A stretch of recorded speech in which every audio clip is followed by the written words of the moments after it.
Okay, well, day two. There's always a space right here where we can be cozy. So I will ask to please move forward. Um, that way I don't have to yell and disturb everybody else.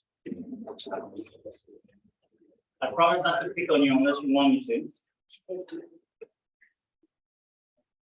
So yesterday,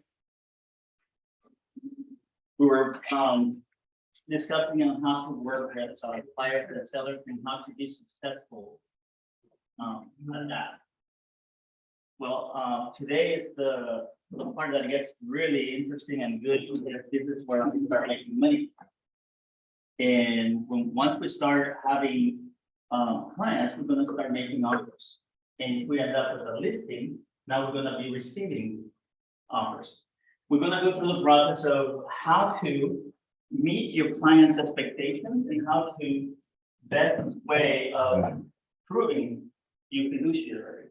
Remember, I think saying that word, because it is going to become the most important thing for one, for you to be able to provide the best customer service possible and to also receive the best reviews possible, and as well to the best way to get your properties or transactions closed. Because we don't get paid if we don't close, right? And we're not in business if we don't have a client. And we don't get a client if we don't prospect. And even though prospecting is not part of today's lesson, everything starts there.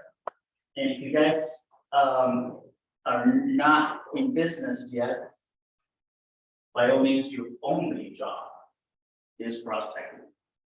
Okay, so it's the most important for you to be able to do some of the activities.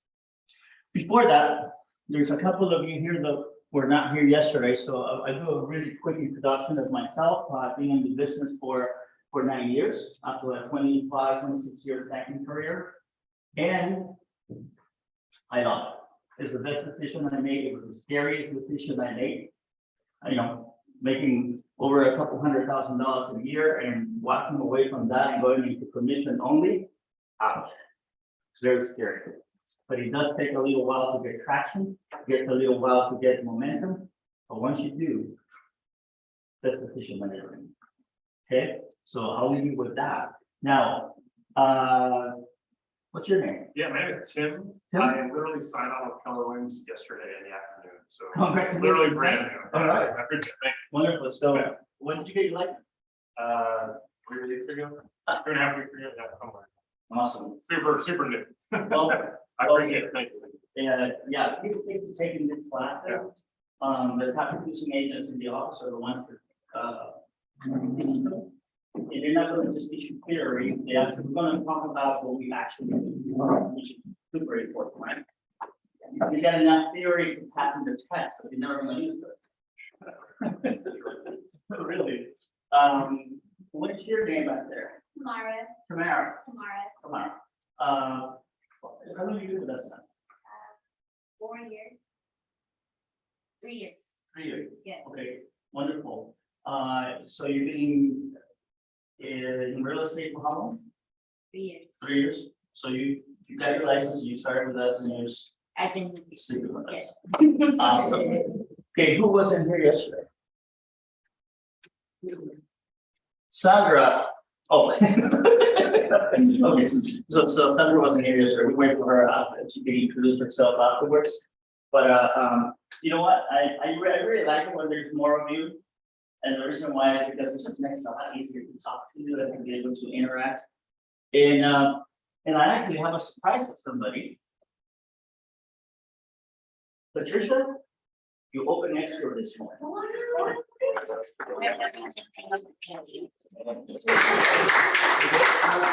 That's awesome. She worked really hard this weekend. She actually went and did an open house Saturday. She went and showed property all the way to Lake Wilson on Sunday. Monday morning, literally 30 minutes before the class starts, she says, we need to make an offer. So we got it in. they call me this morning, they're going with your client, and we're opening escrow today. Oh, that is awesome. All right. Congratulations. Thank you. Oh, let me let somebody in there.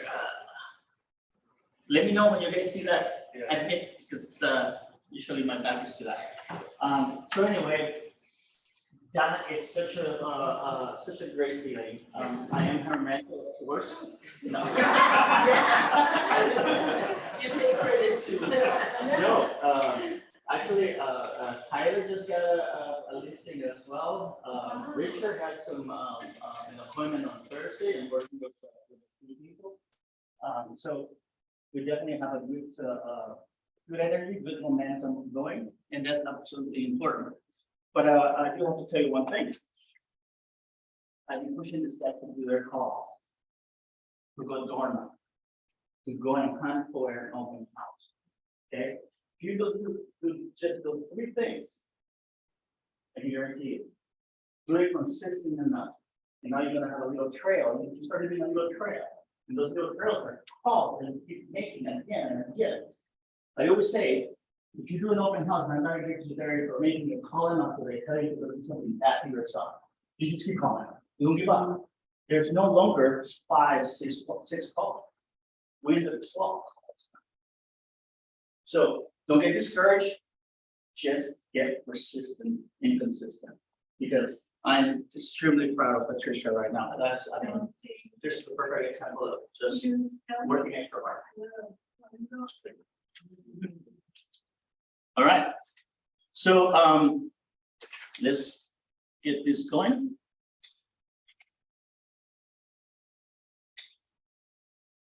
So this is the agenda today. Okay. The whole offer process, from preparing the offer to presenting the offer, from writing the offer to reviewing the offer, and now also presenting them to your seller.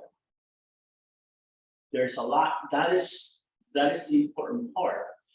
Right now, the moment you open escrow is the time that you start worrying about paperwork. Yes, I totally encourage you to come to the class that teaches the contract. You need to know that. Okay. But if you don't have a client, you're never going to get to practice. That's almost like becoming a doctor and never using your skill. So the client is the important. You cannot make an offer if you don't have a buyer. You cannot accept an offer if you don't have a seller.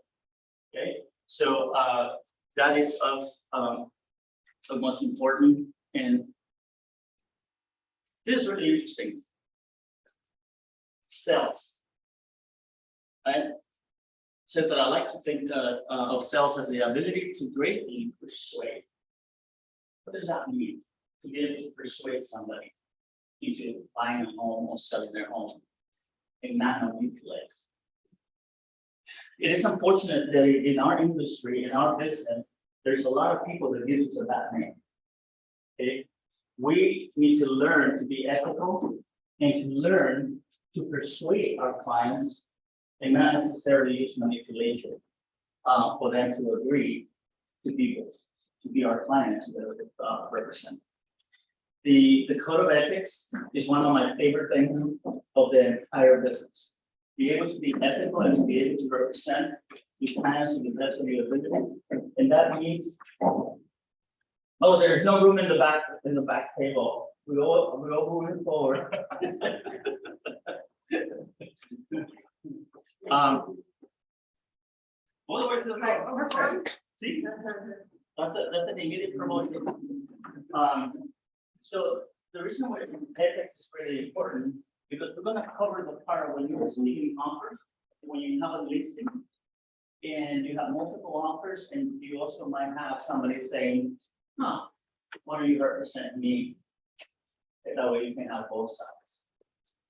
How do you do that without with keeping your integrity, okay, and your ethics?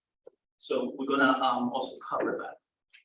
It needs to be a win-win, and this means a win-win with the buyer's agent or listing agent, a win-win with the buyer or seller, and ultimately a win-win for you.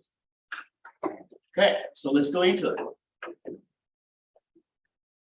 How do you get a buyer to make an offer? Anybody? what prompts a buyer to make an offer on a property? I think the right property. They really like the property. Showing them the right property, right, identifying the right property, them feeling comfortable. And learn this, you're never gonna be able to push a property into somebody. And trust me when I say this, and you can tell this to your clients, they will know. When they walk into that home, they'll know. There's gonna feel like home. They're gonna know, I mean, there's something that happens and then, and it still surprises me. Okay, because people walk into a property and automatically they just have this sense of home. And that is priceless. And you start noticing.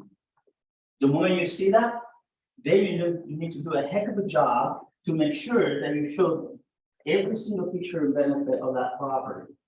Okay, because at that moment, you have somebody that could possibly now be making an offer.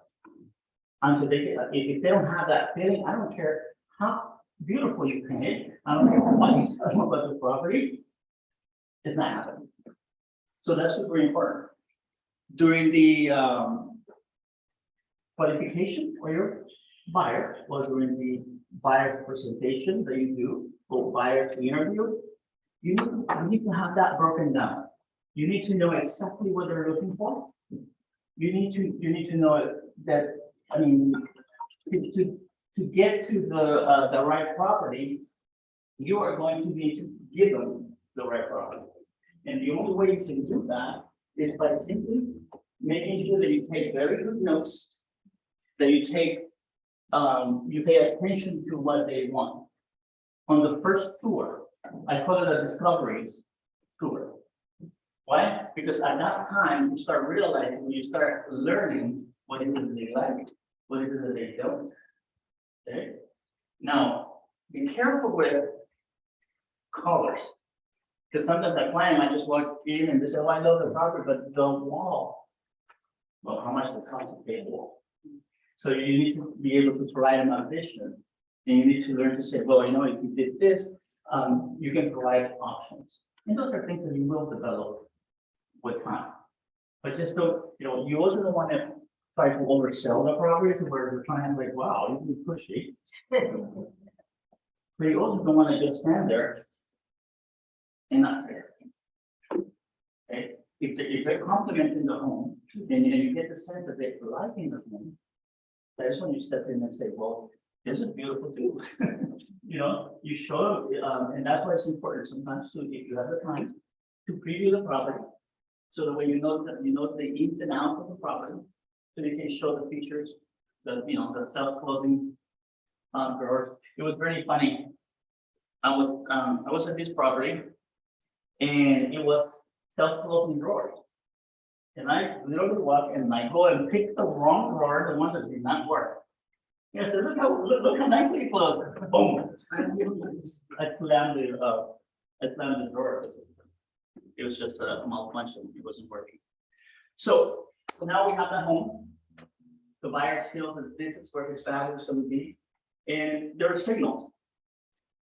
You know, a buyer likes the property when they walk by, they come, they sit on one of the sofas, and they start looking like this. And they're truly imagining themselves being home. Okay, they would do that in the living room, or they would do that actually in a patio. If there's furniture in the patio and they sit there and they just like, la la la, they love that. They love that property. And that's when you help them rate them. When you're on the tour, make sure that they're rating the properties. I tell them from 1 to 10, we'll get a 10 because there's never a 10. I automatically tell them, unless you custom made a property, that's going to be a 10, because you did it exactly how you want. You're not going to find a property that's a 10. Anything below 5, just discard. But if we have anything between 6 and 9, we're going to say that because that's the ones that we're going to talk to at the end of this. Okay, so now, what would you do, or what would you do after a client said, "I really like this property. I want to know more." What does that mean? Have you guys had to deal with that before? I know some of you are brand new. But what that means is the property priced correctly, and how we know that? Correct? So what we do is, we don't make up stuff. If you don't make it up on the spot, because it's gonna come in back here. So what you say is, well, now that I know that you like it, I need to do a full market analysis on the property. I wanna know if this price is correct. I wanna know if it's underpriced. Okay, because there's agents that underprice the properties to sell them quick. I want to tell you. But, so all those things play a role. By the way, when does the offer process start? And a lot of people argue this fact that I start when you call and make that appointment to go see the property. The moment you communicate with that agent, it's either gonna get you brownie points, or this agent's gonna start thinking of you like, I'll never wanna work with that person. So we need to be able to establish a relationship and be able to communicate from the very beginning. Remember I was talking yesterday about, please read the remarks, the agent remarks, the showing instructions, the submitting the offer instructions. Because if both the instructions are written there, and you call and tell the agent, so, what do you want to do for submitting an offer? I mean, right away, it shows that you're not paying attention to detail, and that is what the agent is going to be getting into the actual process. So please, if they tell you, please submit the offer with one PDF. That doesn't mean 2, that doesn't mean 3. I always put that in, and sometimes I get 12. And that is a pain, especially when you have 10, 11 hours. Okay. So the relationship of getting favor with the listing agent is the most important. If it's your local market, when does that process start? Well, I only go to Brokers Open if it makes sense for me to go to Brokers. Now, for the new agents, I highly recommend you to go to Brokers Open. Go and learn about the meet some new agents. Also go and introduce yourself to the new agent, to the listing agents, and that way you get to know what's out there. You get to know what the prices are in the different areas. Don't look at the Brokers Open and see which one has food. So there's actually agents who do that. They look at which ones are serving food, and which ones have wine, and that's the one that they go to. Okay, well, in the beginning, if you want to do that, that's fine. I mean, you're still learning the market. But once you have buyers, I only go to Brokers Open if I have a buyer for that property. This is what I'm doing. I go there, I introduce myself to the agent, and I make sure that person remembers me. Okay, and I let them know that I have a client for that property. Are they going to be open on the weekend? So what I'm doing is I'm creating a memorable interaction. So when I call them, hey, my client wants to see that property. Remember, we were talking during your Brokers Open? A second touch. I'm connecting again. So by the time I get the offer in, hey, by the way, I just sent in my offer. Did you get it? I'm establishing a relationship. It's going to be this person. Either they're gonna like me, or they don't, right? That's what usually happens with people, with interactions. Thank you, Margaret. I'm actually starting a whole new thing with video, and just a way of marketing myself. And also, I'm interviewing all the businesses in Torrance, Romita, Gardena, and the way I do it is I do it a full interview. Then they get to share with all their clients. Then they go to one of my pages for the community, and that's just a new thing that I'm doing. But it's how you take different steps in the marketing down the line. Television is all about leading with revenue. So if you make money, part of that money should go into your business. That's the most important. Like in the marketing, a new fancy business card, that would be anything that it will improve your chances. Okay, so this is not covered on the lesson here. But especially on a competitive market, you want to present yourself to that listing agent as reliable, as professional, as attention to detail. And the way you do that is by what I just said, going to the broker's office, introducing yourself, congratulating them. Say, oh, what a great listing, congratulations. Trust me, they all smile. They're very happy. We love the listing site. Trust me, it's the best, it's the best side of real estate, to be able to take listings. And that is because you can have 10 listings and still be fine. But if you have 10 buyers and you show them in 1 week, so both sides are great. But you can leverage listings, because if you have listings, the buyers they just come.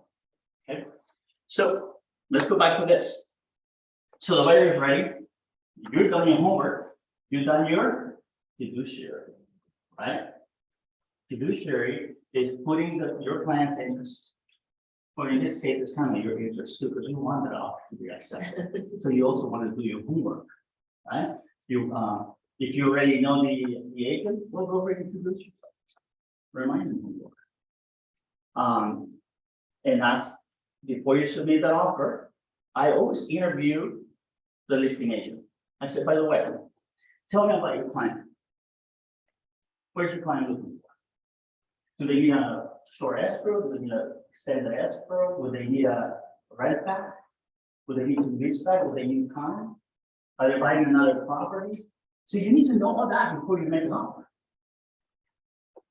Okay, you need to know if they're buying another property, and if this sale is contingent to them closing on the property or identifying the property.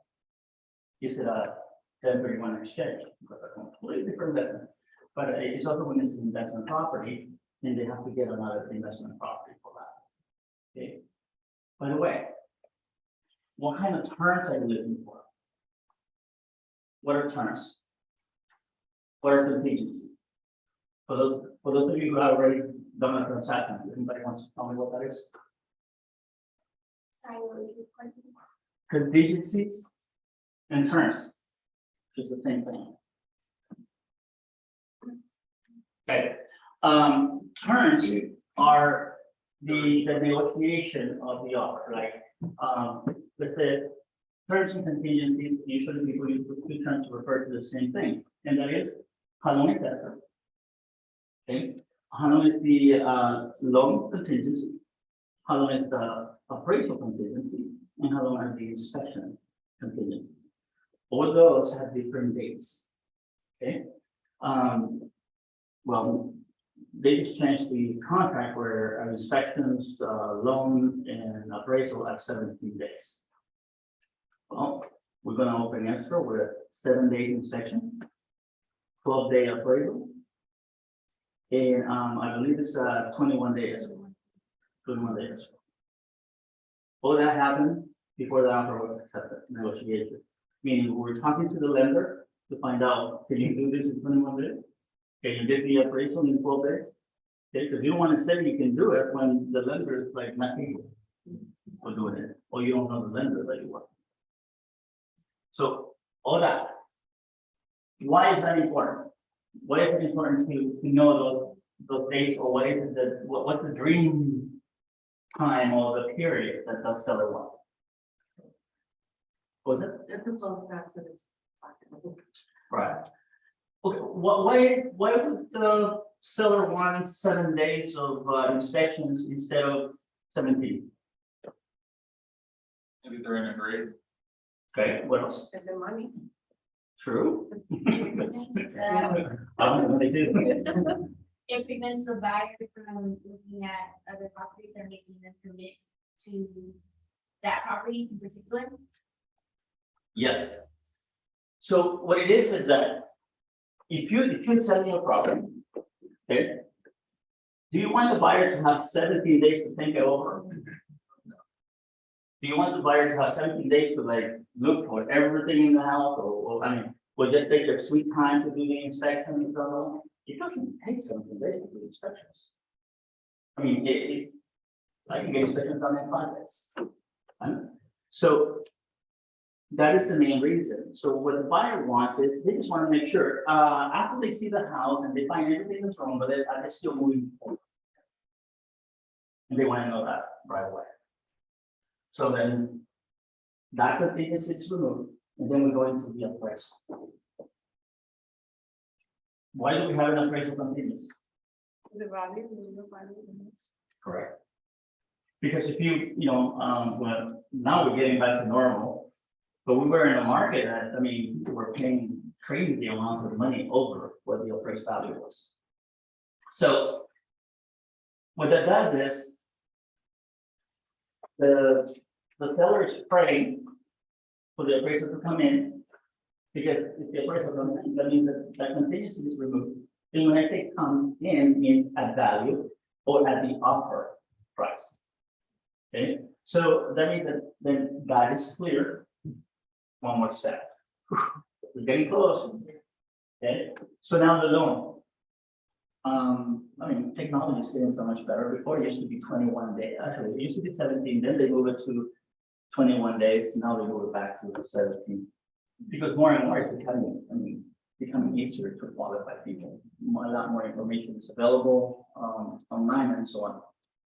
So the loan is the glue, and that's why the lender plays a huge role in your business. And it's really important for you to try to influence, remember, to influence your buyer to go with a lender that you know. So you want to have a couple lenders in your pocket that are really good and they know that they can get you out of a jam or that they can close the transaction. And you might have them close the transaction in 14 days. Okay. But that's really important for you to get your buyers to get the necessary information.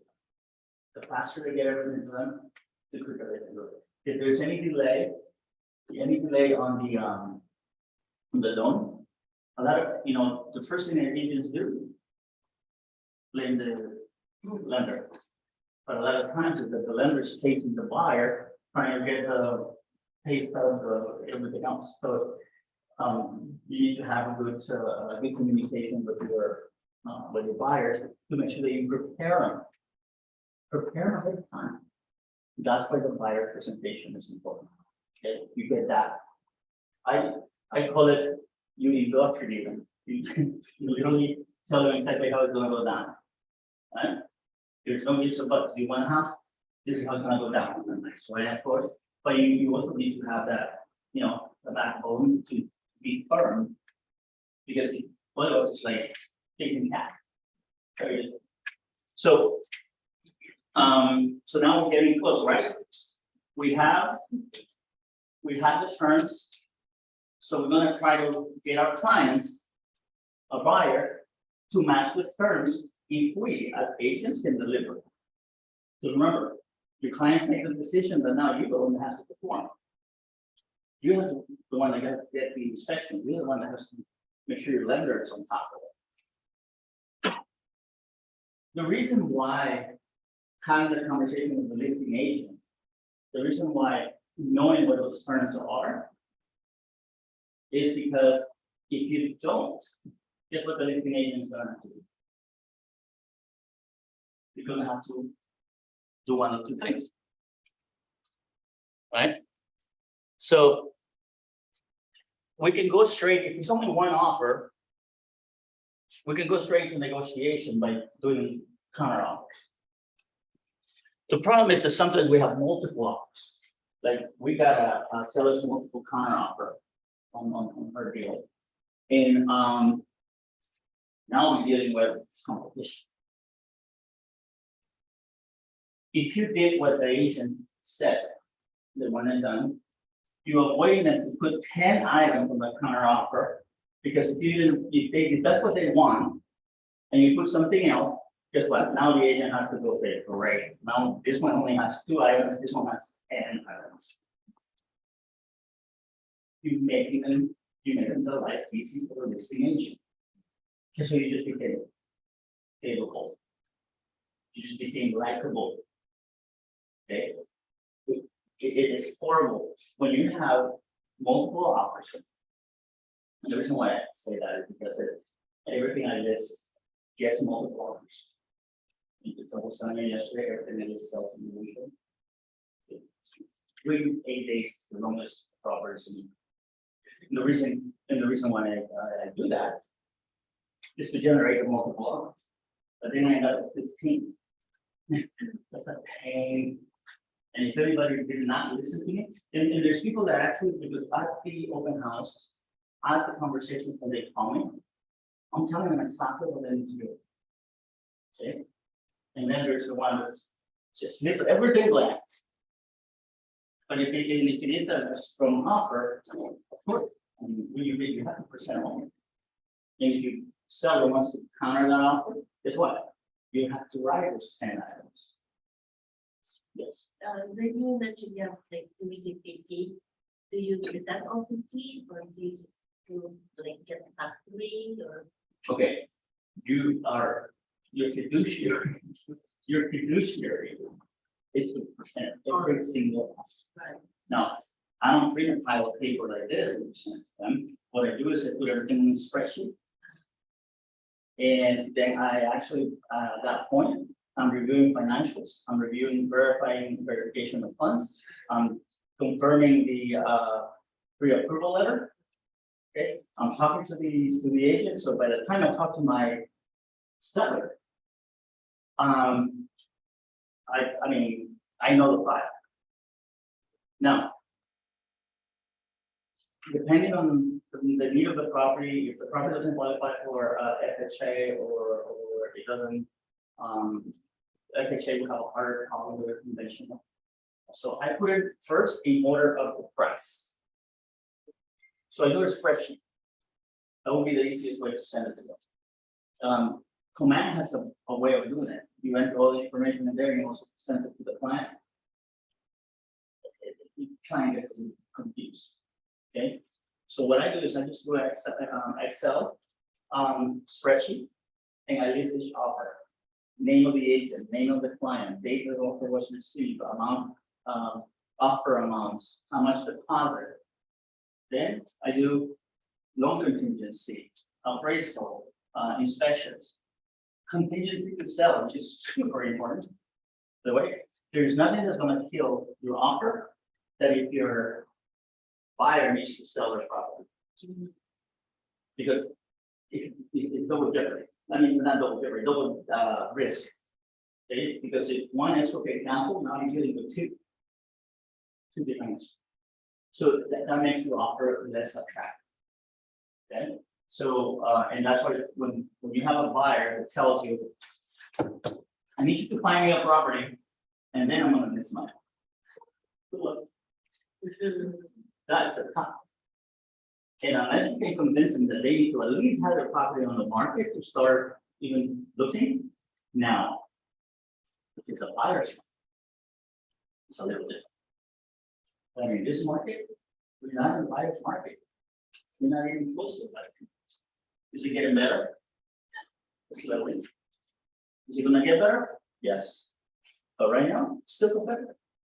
Generally, you know, they will still take a lower offer if it's conventional than if it's a higher offer if it's effective. But we have what? Easier to do. And it's just what the different things. Okay. So so yes, you present every single offer. And then that's the part that you have to be very, very careful because no amount of money is worth your reputation and no amount of money is worth your license. I have had several experiences with online listings. Because like I take a listing for 500,000, I'll put it on the market for 60 or 68. They're able to go offer, drive it over 500. The problem is that attracts investors. And some investors are not as technical as they should. So they come and tell you. And it's weird because I always have several people at the open houses. And they just come. Put in where. You represent of this. What do you think they tell me? Okay, you have to be very careful with that. And I purposely tell them right there on the spot. I said, the only advantage you will have, you will know what the winning numbers at the end. So if he wants to keep every single one of my offers that I generate for that client, they can have it. Because them being my client, now I have to be sure I agree to win the property for them. Right? But you never compromise what your highest offer is, just to be able to double dip on the that is the quickest way to get sued, and that's the quickest way to lose your license and get fined and go to jail. Very simple. Straw. So, okay, I'm not trying to scare you. Oh, but okay, so now we prepare. We have done our homework. The offer is bulletproof. By the way, can you ask the listing agent how much the other offers are for? Yes or no? Yes. No. How many yes? Raise your hand. How many no's? How many no? How many? Yes. I would like to, yeah, you should be able to ask, repeat the question, can you ask the listed agent how much the highest offer, that's already. I think so, if you want to outbid, it might be competitive, yeah. That's whatever you want. should. That's Jen, what I'm saying. Yeah. That's what I was thinking. That is exactly it. Yeah, it's like the. Well.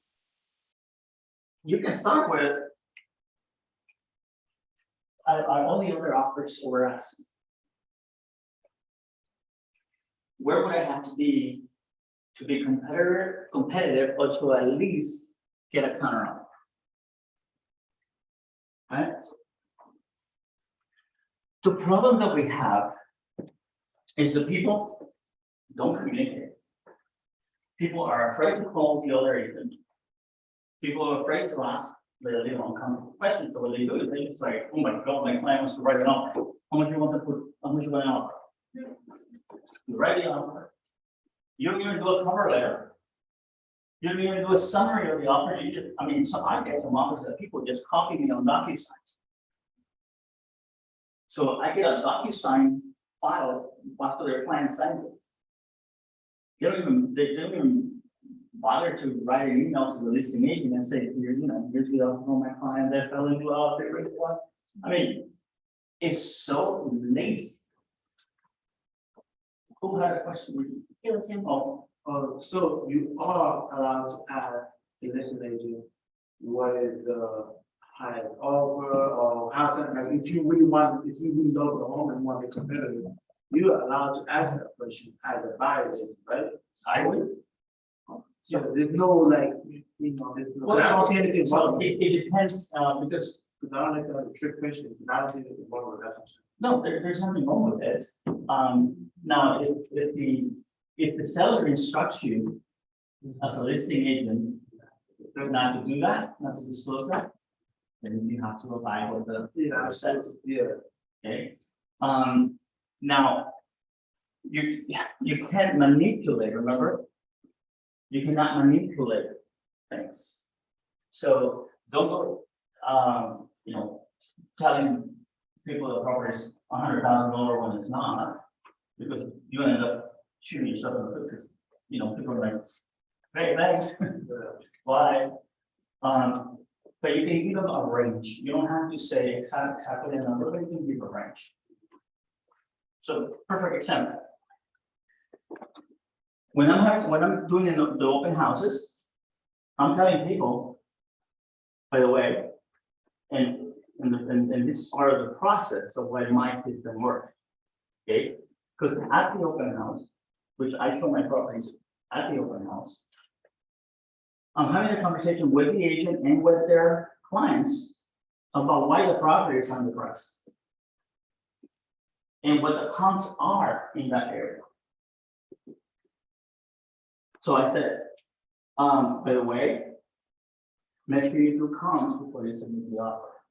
As you can see, the property is 5% underpriced, and the reason why, because my seller does not want to do another open house, the house is gonna sell this weekend. Okay? So most of the time they say, what do you think it's gonna end up at? I tell them about the amount that I took the listing. So if the property is in the market for 460, but the listing I took it at 500. I tell them. Yeah, I expect it to go a little over 500. Okay. And that's what actually makes it work. Because now I'm doing the job for the buyer's agent.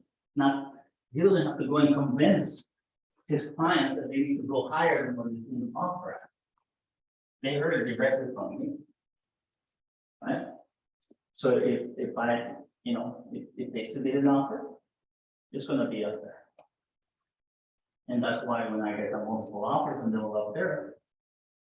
Well, you asked if I present all of them.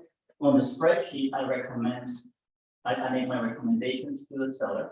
And I put a little column that says, Donna, yes or no. At the end though, the seller can override that. It's their decision. But based on my review of the offer, by the way, and this is when it's really important for you, especially with you, to align yourself with a good mentor.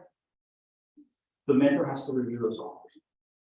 Because there's nothing worse than you can do is to make a mistake on an offer and submit it that way. Okay. With me, you almost would disqualify. And the reason why is that it's just simply showing me what I have to deal with through the escrow process. Like I told you yesterday, I also checked the history of the agent. I know if the agent is running, I know if the agent has experience. I even checked the license. I checked to see if they have complaints. That's my fiduciary duty to protect myself. Okay, so I seal it. By the time it comes to choose an offer, or select the buyer. Okay, I haven't had a cancellation now, no, many years. Because okay,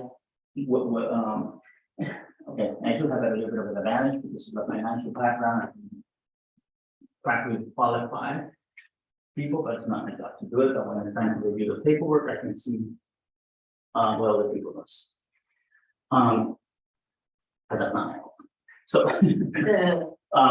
so it's really important for you to make sure that that offer is filled out correctly. Why? And one of those little boxes, by the way, when you're making an offer and it says who's going to pay for what? Yeah. Oh, especially with a new contract. You could, and if you start using the same form over and over, be careful. Because you might have stuff there that doesn't even belong in there. So make sure that you double check who's paying for what. Because you could push the wrong button, right? And say that the buyer or the seller is going to pay for something that they should equally pay. And if your offer gets accepted like that, guess who's responsible for that? You better believe it's the agent. Even though the seller signed it. Because you can always say, no, I'm not responsible. But what you just did, you just lost the trust of that client. Confidence that they have in you.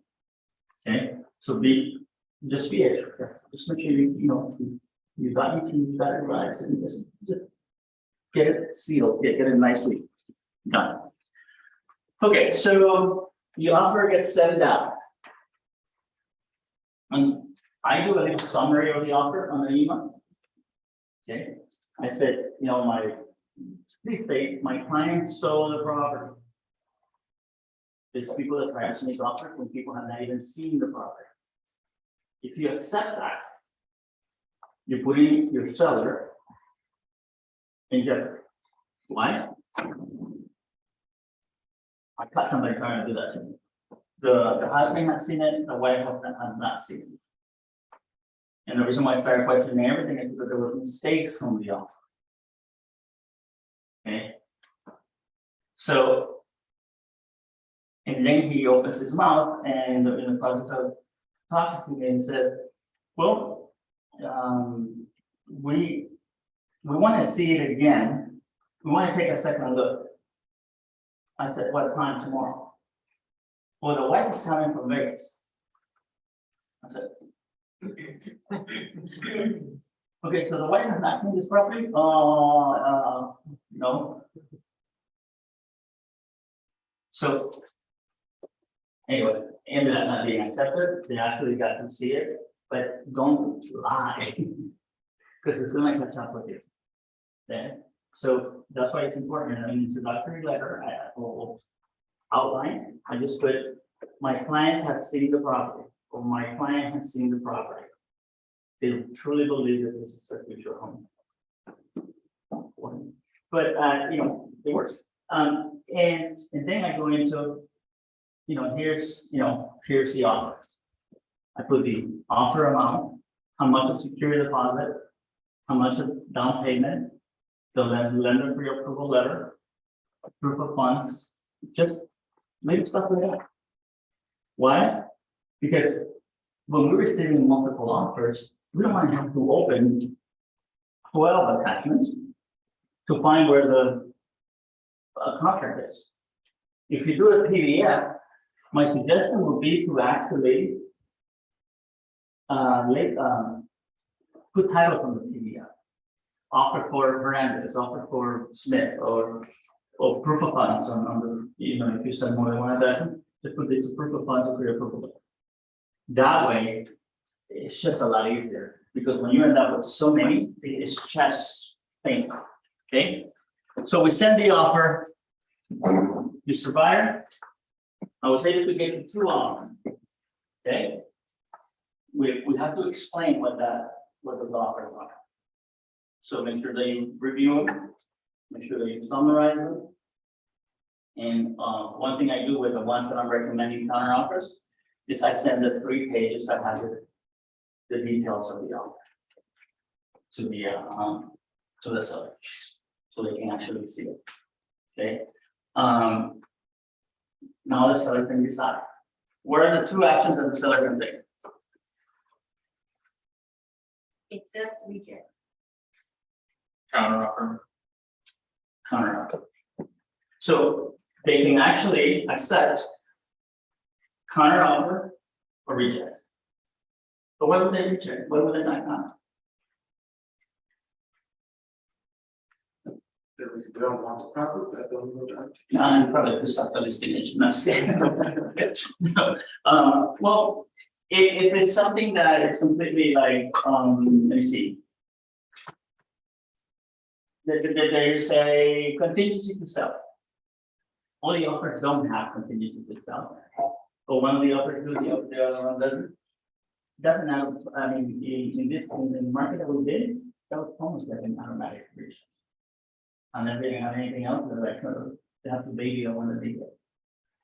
That's why when you able to generate multiple offers, the advantage that the seller has is that I put them in the driver's seat.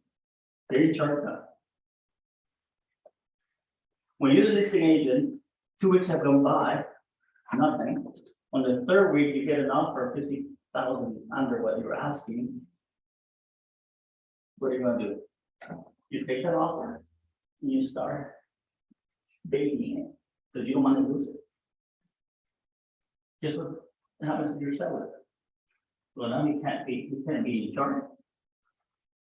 The buyer's in charge.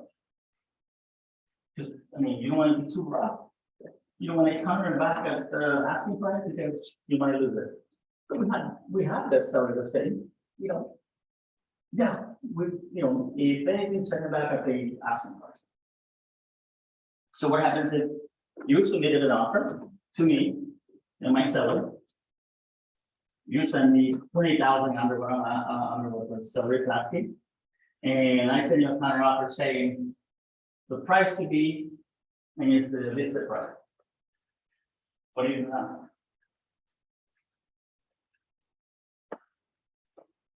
Anybody?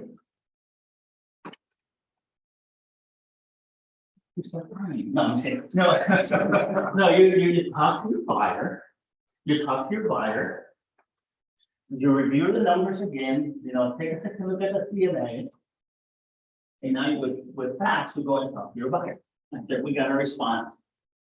They're like, hey, well, it's a full price. Good. If they don't ask you to remove appraisal, I would have a conversation with the buyer this way. I said, well, is this a property you really want? Because if it is, we're gonna have to go back in at the full price, because the seller won't change their mind. Or, how about if we go up another $10,000? How about if we improve the terms? Shorter contingencies? So, don't take it as you're out. You just have to reinvent the offer. Put some lipstick on it, make it look pretty. Right? Because that's all it is, it's just a temporary setup. So, the other part is you can tell the the buyer, Mr. Buyer, based on all the comps, based on everything I see, it is the price for the property. And the seller won't change their mind. The good thing about it though is that we still have the appraisal contingency. If let's say that the appraisal didn't come in at the offer amount, I can negotiate at least back to what the appraisal is. Or we can walk away. That could be another way of keeping the offer together. Okay, so and just so you guys know, the class I'm kind of not doing accepting offers, and I'm doing kind of both at the same time, which just makes more sense than to receive and to make. So then what you do is you get your counter offer. Now you're going to prepare a counter offer, and let's say they send 5 items. You can simply say buyer agrees with item number 2 and number 3 and number 4. And then you add it for one that you're going to change, which in this case would be the price. Maybe they will counter you on terms as well, and you have a buyer and you agree with those, then you're good. Okay. So what kind of things can be on a counter offer? And I know some of you don't have experience. By the way, we did not get to introduce you. How long you been in the real estate? How long you been with Keller Williams? Months, 2 months. 2 months, 2 months. Wow. And she has 2 actors going. No, wait.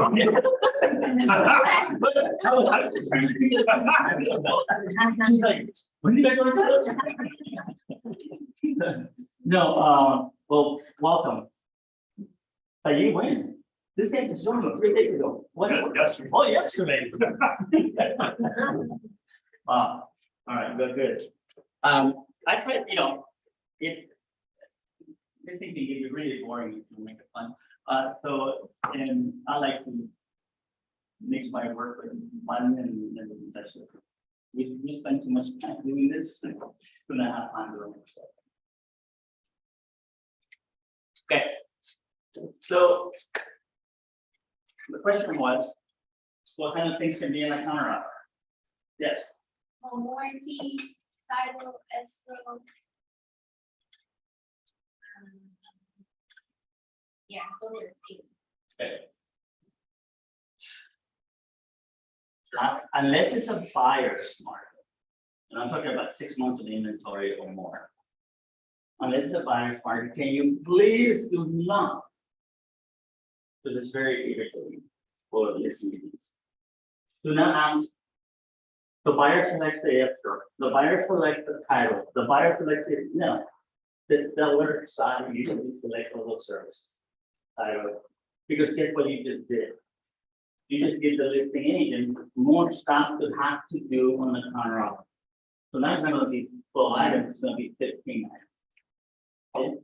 So usually just put there all services, seller. or seller's choice next to that, seller's choice. I'm sorry, I couldn't hear what you said. You said just do what on the offer?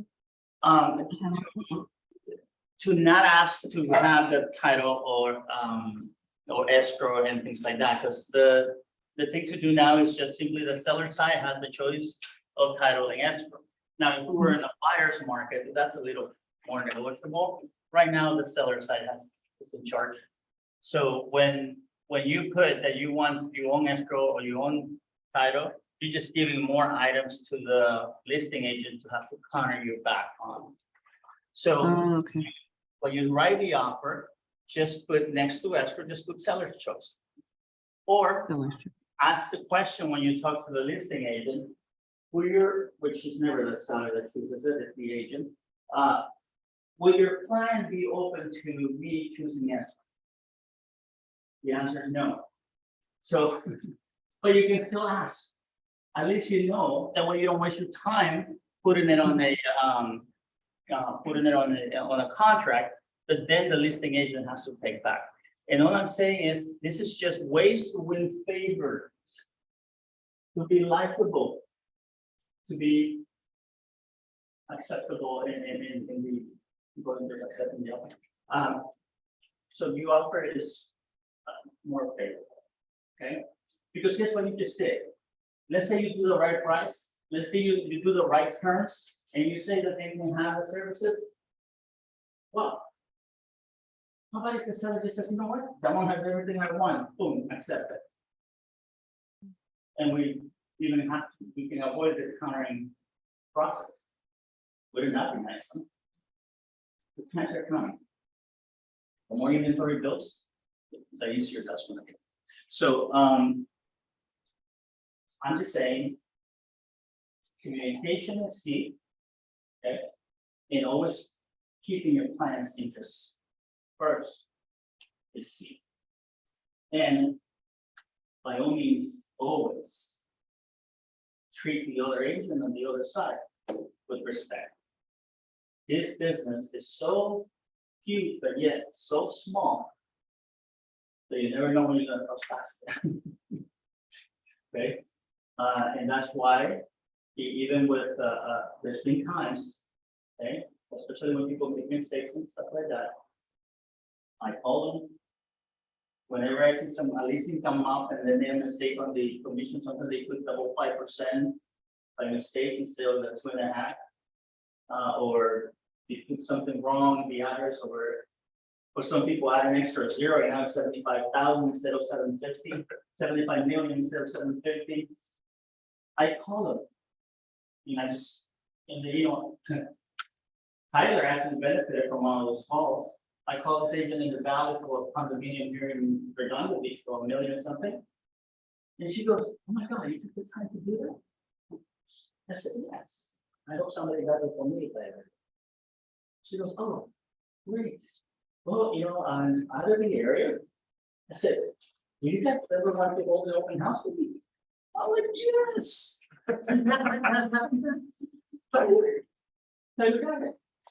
Okay. So those little acts of kindness. I have never had an escrow that's difficult, but it's thing is a difficult agent of those.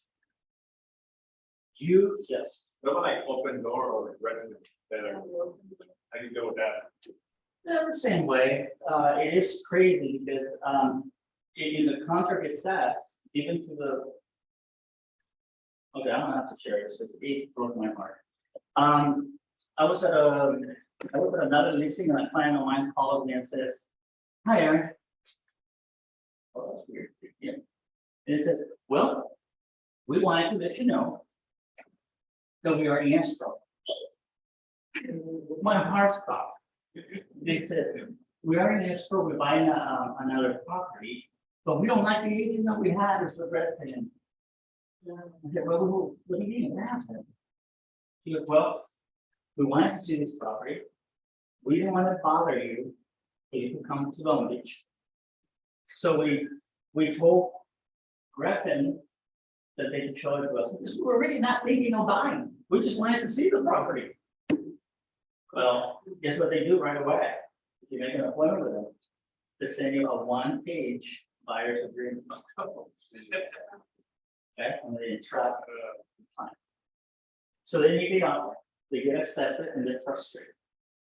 And I'm like, okay, so what are you doing with the home right now? With the, I told them that home 4 years ago, they loaned me. I go, well, we don't want to list with them, so we want you to come and take the listing. I'll be right there. Literally. That's the way I, like that's, in Long Beach. But that, what did I do wrong? You just get a contract.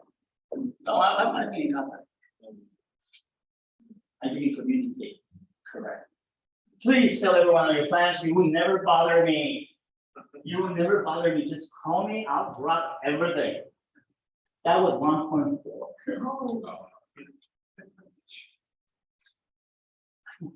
Yes. So. I run here literally from the other listing, I can't put the paperwork together, and I told them before this record agent call them again and get the listing. I said, you know what, I'm gonna be in the area. I said, I'm gonna be in the area on one, does that work for you? He goes, yes, we're working from home, and we don't know. I took the listing for $1,055,000. Put her on the market for $998. One weekend, drove it to almost 1 month. And then like, oh my God, you make this so easy.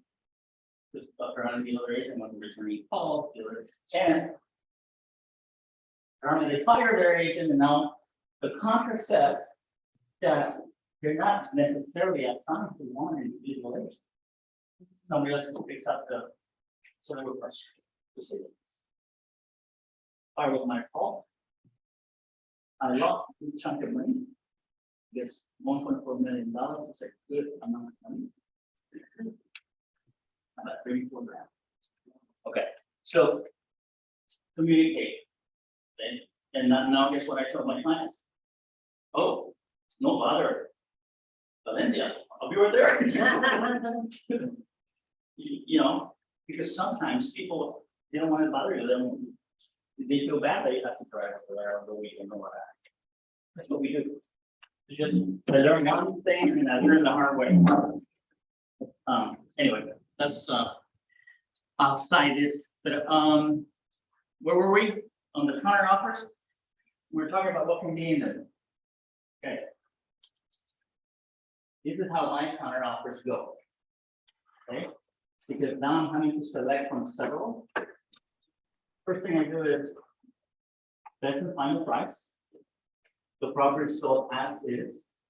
No repair or credit to be provided from the seller fee fund. No termite. I take every one of my clients just moved to Vegas, being Harbor City. He even negotiated 2 months of free rent. The monthly rent was $7,000 a month.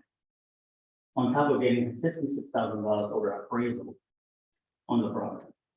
Zero repairs, zero, no. Okay, and that is what, since you haven't corrupted yet, one thing you're going to learn is learn to price the property correctly. Tell it it's a marketing strategy.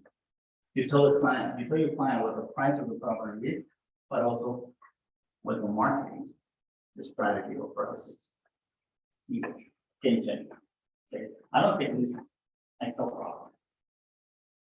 There's agents that take leasing. I'm actually taking a leasing next week. Well, later this week. But it's somebody referred to me and I told them that I can't do anything until you counsel with that other person. They hired an agent that has been in the business for 12 years. In those 12 years, that person has listed 16 properties, has sold 4. All expired, all cancer. Horrible photography, horrible description, horrible everything. And they overpriced the property to start with, in Lakewood, they put it on the market at 730. Now the property is down to 680 and still not selling. So market will listen, put it on the market 648 right up to 7. It's, I mean, it's just that, that's. So you listed below the cost? Not below the cost. Yeah, so I think the listing for what the price of the property is, and that's the purpose of marketing, you do a 1 page, because that's, change of terms. And then for marketing purposes. But this is what I've been doing since 2015, and I have a track record, so that's why I'm saying, establish the record. The sooner you can show that, the better. For the most part, if you don't present it well, people are not gonna go for it. But if you have that behind you already, you can say, look, this is what I do with this one, this is what I went for. By the way, 0 concession, zero credits, zero. Because a lot of people can get a good offer, but then people want $10,000 of repairs. No. Putting the seller in control is a beautiful thing. And it's like a machine. I mean, I tell them, I'm gonna put your property on the market Tuesday, Wednesday. I'm only gonna show it in Saturday and Sunday open houses. Deadline for offer is Monday at 5. We're gonna turn around Tuesday, Wednesday. We're gonna open escrow Thursday, Friday. It works. It doesn't take 6 months to sell out. Then why would the vintage that home agent put 6 months? Because a lot of agents take them 6 months. It takes them This process, Uh-huh. it usually done, it goes into escrow, like I said, I can show you 3, 5, 8 days a month. Depending if there's a holiday or a delay in the clients reviewing the offer. Mhm. It doesn't need to take that long. Yeah. No. That's what I thought. So, that's what I'm saying, I've been teaching this class and I've been preaching this for a while. Nobody does it. That's why I don't have a bag of tricks and I just literally throw everything out exactly how I do. And, sometimes we just afraid we're not gonna get the listing. There's so many things that go through our heads and so many things that we make up ourselves. And we decide then we end up deciding for the client. That's why taking overpriced listings is a very expensive business. Because, well, unless you take a picture like that last, then I mean, literally. I wish I had a picture. The first picture is only showing half of the house. No, but I'm sure. I'm gonna go get it. I'm gonna show it to you. Okay, so I'm like, the house looks like it's about to fall apart. And the guy is telling me, send me his picture. He goes, I actually sent him my picture, but she said because we wasn't making that, I couldn't use the pictures when I follow it. The house should have sold it, right? But anyways, that's why anything you do, there's one thing I learned from my dad early on. So I don't care if you're a janitor. I don't care if you like, any job can be do. Just do a great job. Just do an amazing job. So be the best janitor, be the best electrician, be the best plumber. Okay? Do that. Gives you repetitive business. And that's what the real estate. Yeah. Because, by the way, my handyman, I actually refer this person to call me. The one that I'm telling you, I'm taking the receipt this week or next week. And it's just really a matter of like, I'm just waiting, doing the right thing, like was, for them to cancel. Like that same handyman, refer me a property in, Virginia. I go meet, the property is like, hasn't been remodeled in a long time. So all the time I'm like, yeah, I can go ahead and sell this for you this week. And he looks at me like, I need to fix it. So we actually, the owner ended up putting like $30,000. I think the listing for like $675. Ended up changing the listing price to $700. Put it on the market for $698, drove it to $740 with $12.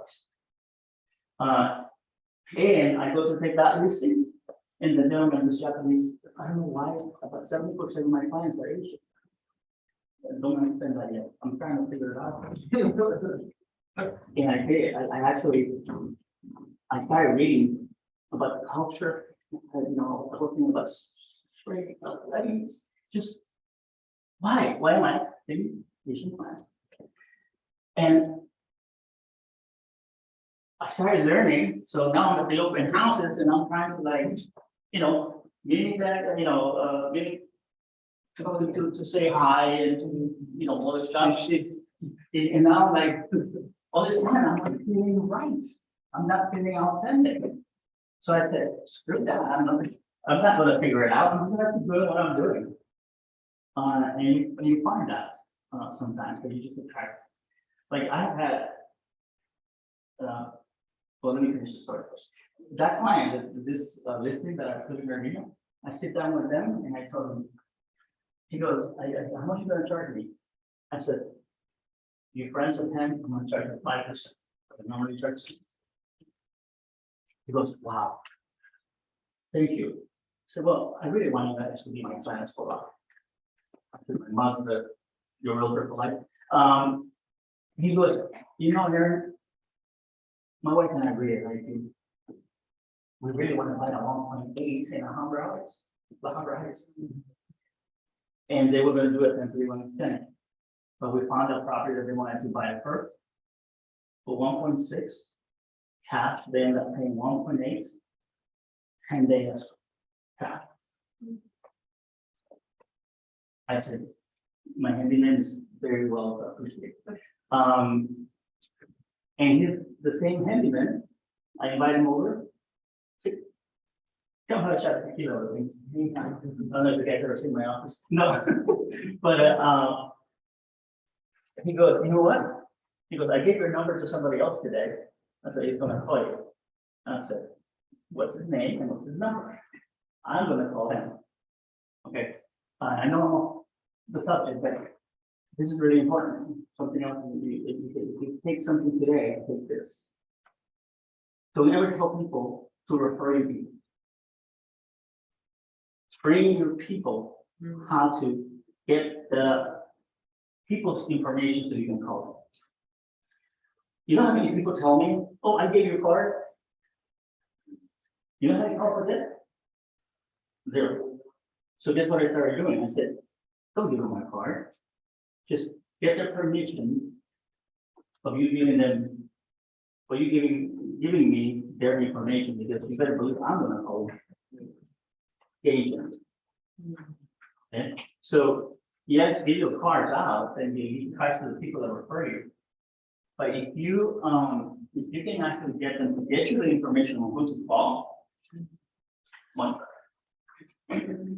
Okay, that's just a little. So you can have anything and everything is negotiable.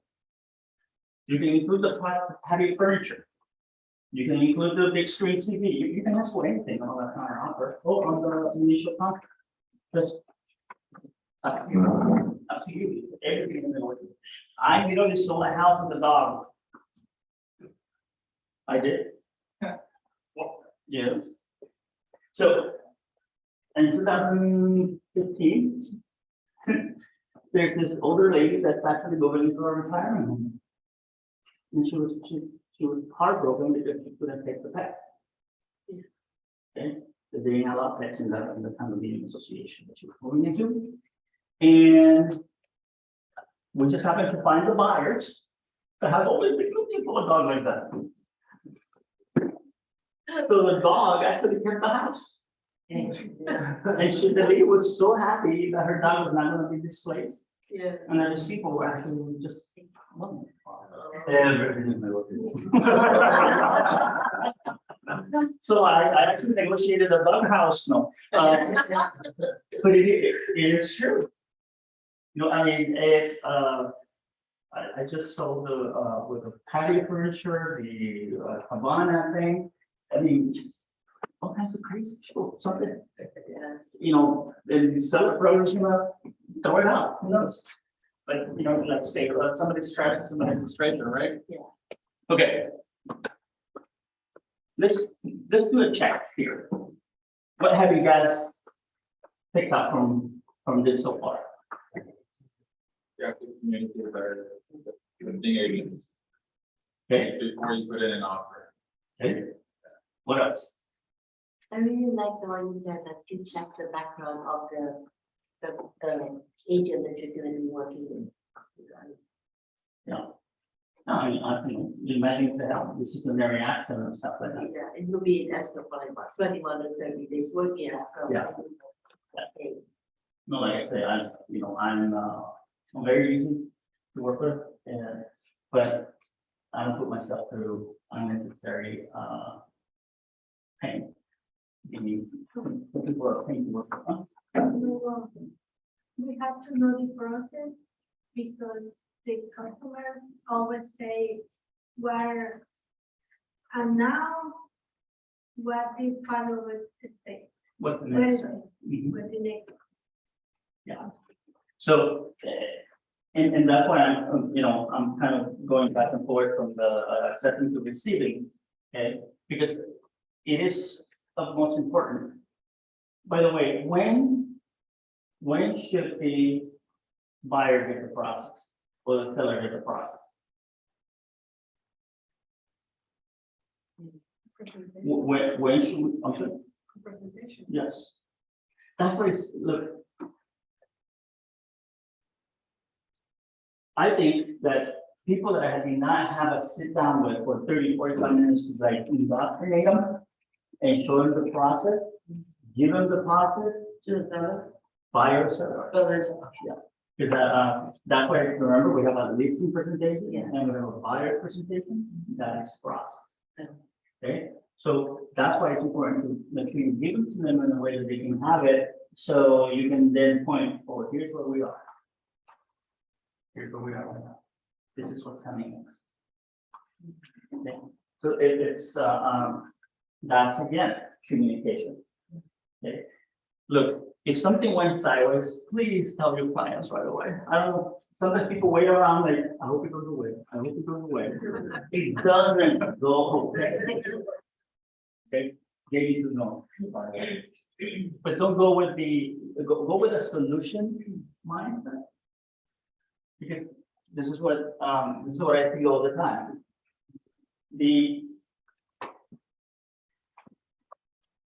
The agent gets so riled up. They get so argumentative, never get into a fight. Okay, never get into a fight and you're next to the opposite side. There's no need to win. It's just there's a need to close. If I'm in the business of winning arguments, in the business of selling, and closing transactions. If you're disrespectful, that's the only thing they're gonna remember. And that's why from the very beginning, sometimes there's times that I have to do what I did. When it's all on, and just to keep the peace. Because at the end of the day, is it about you? Is it about the other buyer, the other agent? About the client. About the clients. Now, if I go to the client and I tell them, oh my God, that other client is driving me crazy, they're asking for everything, they're doing what you say, they're doing this, they're doing that. Guess what you just did? There's yourself. It's gonna fight. So you're setting the mood. Okay, so you have it has to be a little bit of tolerance and acceptance. What else? What else have we picked up? So there's still more, but I just want to make sure that You just said it, solution oriented. 100% check the problem. we get it. What else, even though it's not part of this class, what else did I tell you that nobody does anything with it, and it's actually in the market of one? The pricing strategy that I shared with you. Is both. Because you're always gonna be pricing ahead of the market. If you price at market or higher than the market, typically you now, you start changing. And it doesn't matter how much you reduce it. Somebody was gonna come and make an offer less than that. And if nobody makes an offer, then what are you gonna do? Chase it again to another reduction. I see it happen every single day. Even people with experience. Can you quickly just recap that strategy? Just like, great. Okay. So, I'll give you an example of this system. The properties work based on the comps between 680 and 700. Okay.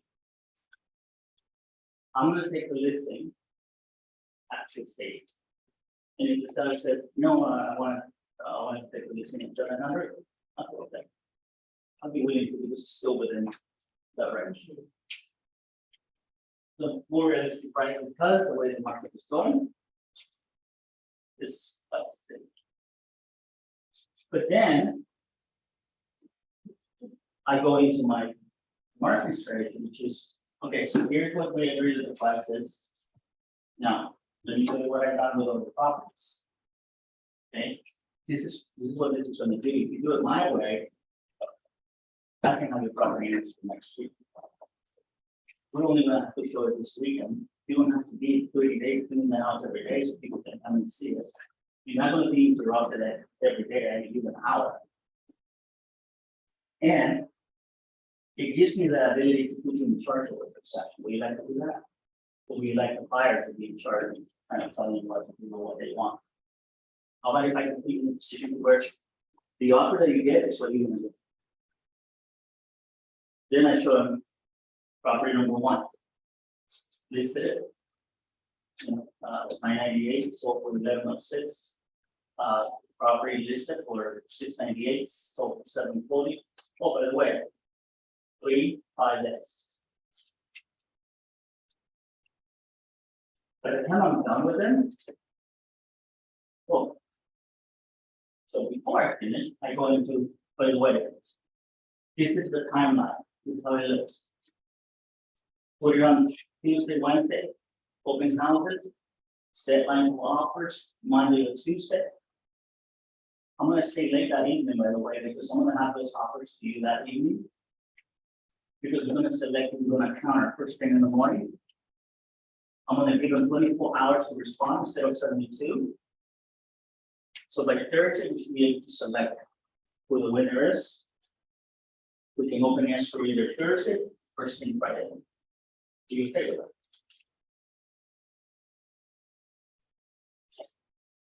I don't want to sound happy, I don't want to sound. But that's my. Because we know that this few months, listings haven't gotten as many offers as before. So how do you make sure that you're gonna get offers above the listing price? You do. And what if you get one offer? It hasn't happened to me yet. So what I do is I do my homework. You have to do your homework, meaning you have to get the right ones. You have to make sure you count the property right, and then you have to make sure that the price reduction is sufficient. What was the second part of my strategy that I told you was super important? We usually 3 to 5%. We go. No. Who's the stress of the seller? The terms, right? The what? The terms. No. Think about it. I'm not gonna fight. You're telling them that they're not gonna have to clean their house and get out of their house. You're showing the period of a week to get this. Yeah, they might have, that's it. What else? No, keep. Okay, so with that, when you got the proper comps, you reduce the price a little bit, it will show to more people will be able to view the property, which create a buyer more, which create the price increase over the actual packaging, the setup folks, that kind of how you do it. Right, kind of. Yes, 20 minutes ago, I said that there was a key element for making this work. Okay. Who the seven is control? there you go. Come on. Well, that's not good. How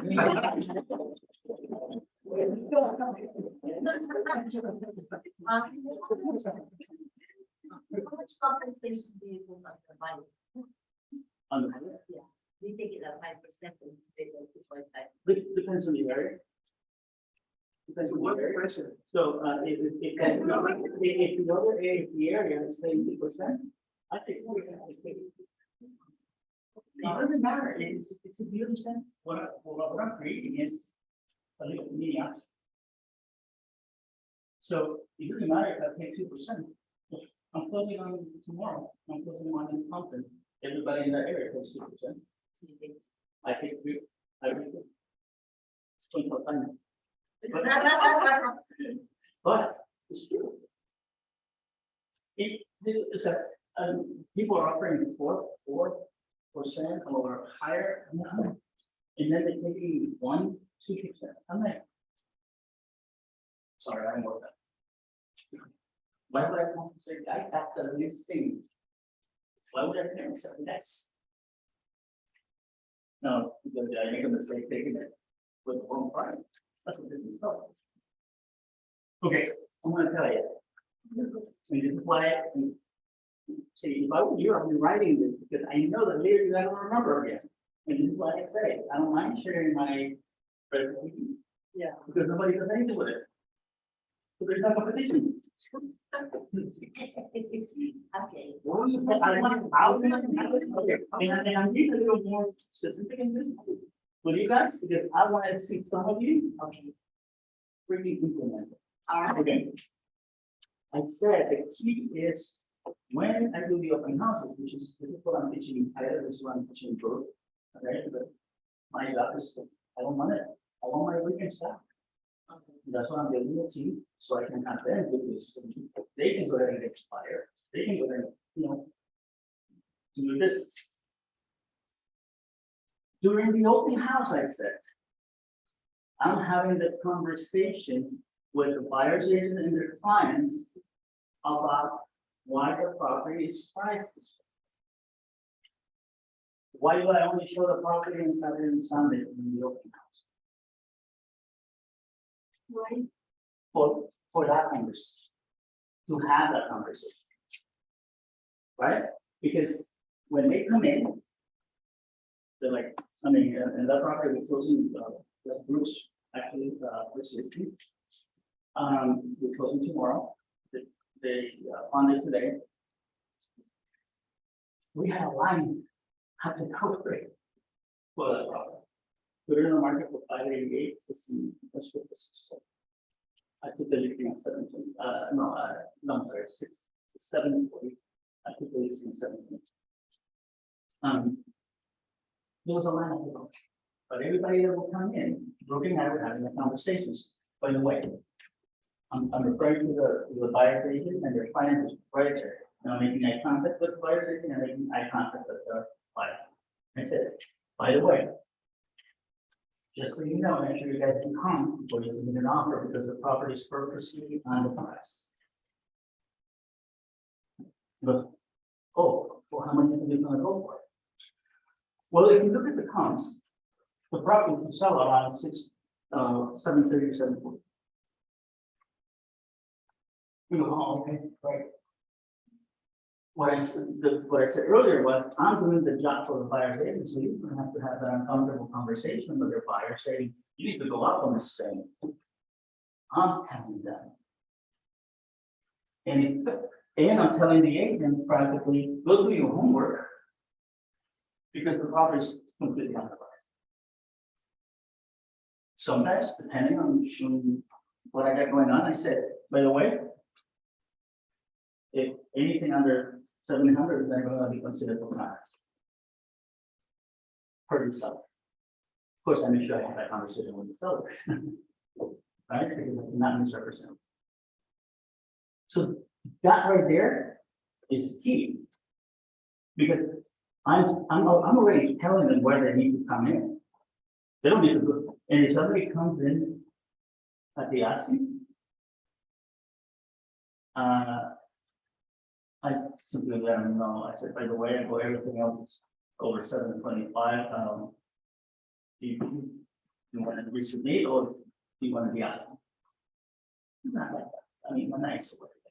You go, And it doesn't really like turn buyers away, the thinking that they could be getting it for, you know, the listing price or something like that.